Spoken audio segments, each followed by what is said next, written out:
Joining me now from Washington is psychologist Alan Lipman. Dr. Lipman, nice to see you today. Hi, Contessa. I know you just saw Matt Lauer's interview with Kay LeTourneau and her husband, Billy Fulau, as well. What's your reaction? Well, I'll tell you. We watch something like that, and I think all of us are touched by the love, that kind of adolescent love that all of us have felt at one time in our lives. But it's very important to remember something about this relationship. Kay LeTourneau, when she had her court-ordered evaluation, was diagnosed with bipolar disorder. You could even see some of the depressive aspects of that breaking through in the interview with Matt. This is a story not about love, except in its kind of most twisted form, but it's a story about mental illness, about a very serious disorder. You know, Billy has been through his own troubles as a result of this relationship. He was hospitalized briefly for depression. He had difficulties with alcoholism. He dropped out of school. It's very interesting in this society that with regard to male sex offenders, we really see the issues of pathology and crime there. But with regard to females, we're more fascinated with the kind of loving aspects of the relationship.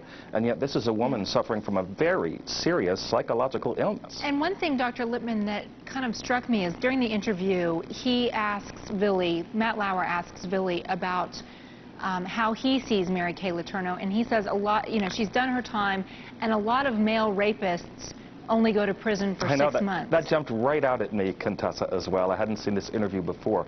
Imagine saying that if the situation was reversed.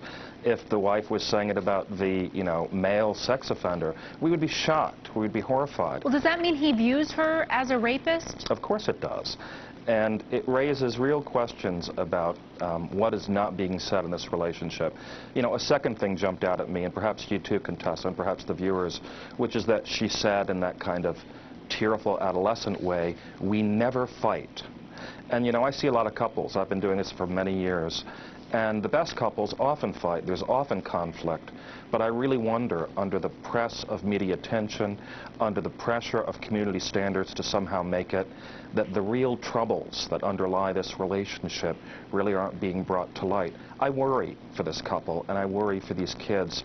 And more importantly, as an example, I worry about a nation that sees the sensationalism in this and doesn't see the underlying pathology and tragedy of this kind of relationship.